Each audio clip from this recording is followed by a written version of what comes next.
नमस्कार शेतकरी मित्रांनो, तुमच्या सौर कृषी पंपात बिघाड झालाय का? पंप चालू होत नाहीये, बसवायला उशीर होतोय किंवा कंपनीचे लोक फोनच उचलत नाहीयेत, तर हा व्हिडिओ शेवटपर्यंत बघा आणि चॅनलवरती नवीन असाल तर पटकन चॅनलला सबस्क्राईब करा। आज मी तुम्हाला अगदी सोप्या पद्धतीने सांगणार आहे की तक्रार कुठे करायची आणि कशी करायची। राज्यात मागील त्याला सौर कृषी पंप योजना ही सुरू आहे, सध्या त्याचे अर्ज देखील सुरू झालेले आहेत। ही योजना महावितरणकडून राबवली जाते। या योजनेमुळे दिवसा पाणी देता येतं आणि वीज बिल लागत नाही, म्हणून शेतकऱ्यांनी या ठिकाणी पंप घेतलेले आहेत। पण काही ठिकाणी अडचणी येत आहेत, कुठे पंप बसवायला उशीर होतोय तर कुठे बसवला तर चालत नाहीये, कुठे पॅनल नीट काम करत नाहीये आणि मग शेतकरी बिचारी ऑफिसच्या फेऱ्या मारत बसतात। पण आता चांगली बातमी आहे, आता तक्रार करण्यासाठी तुम्हाला ऑफिसमध्ये जायची अजिबात गरज नाही। तुमच्या मोबाईलवरून तुम्ही तक्रार करू शकणार आहात। ती तक्रार कशी करायची ते आपण पाहूयात। तर या पोस्टची लिंक मी तुम्हाला डिस्क्रिप्शन आणि कमेंटमध्ये दोन्हीकडे देणार आहे। या ठिकाणी तुम्ही आल्यानंतर या पोस्टवरती आल्यानंतर तुम्हाला सरळ खाली यायचं आहे आणि या ठिकाणी तुम्हाला जे आहे ते ही सर्व जी माहिती आहे ती तुम्हाला यावरती मिळून जाणार आहे। तक्रार कशी करायची या ठिकाणी सर्वप्रथम महावितरण अधिकृत वेबसाईटला भेट द्या अशी जी आहे ती या ठिकाणी लिंक दिलेली आहे, यावरती तुम्हाला क्लिक करायचं आहे। क्लिक केल्यानंतर या ठिकाणी महावितरणाचे जे आहे ऑफिशियल वेबसाईट ते ओपन होणार आहे। जर तुम्ही हे काम मोबाईलवरती करत असाल तर तुम्हाला मोबाईलमध्ये डेस्कटॉप मोड जो आहे तो निवडायचा आहे, तरच तुम्हाला या ठिकाणी अशा प्रकारची सगळी माहिती दिसणार आहे।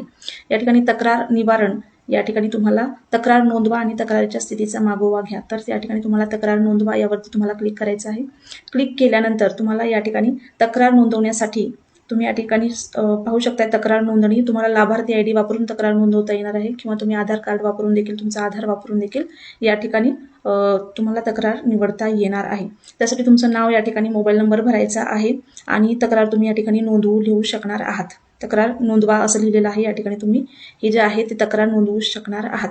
त्यानंतर तुमचा जो जिल्हा आहे तो निवडायचा आहे, गाव निवडायचं आहे, तालुका आणि लाभार्थ्याचं नाव या ठिकाणी सर्व माहिती भरायची आहे आणि तक्रार या ठिकाणी नोंदवायची आहे।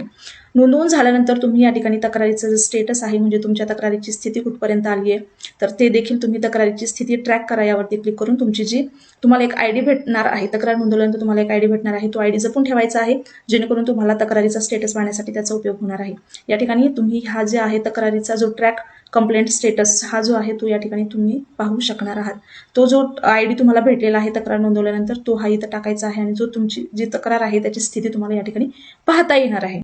आता याचा फायदा काय होणार आहे? आता वारंवार महावितरण ऑफिसमध्ये जायची गरज नाही, वेळ वाचेल, तुमचा पैसा वाचेल आणि तक्रार कुठपर्यंत पोहोचली ते देखील कळत राहील।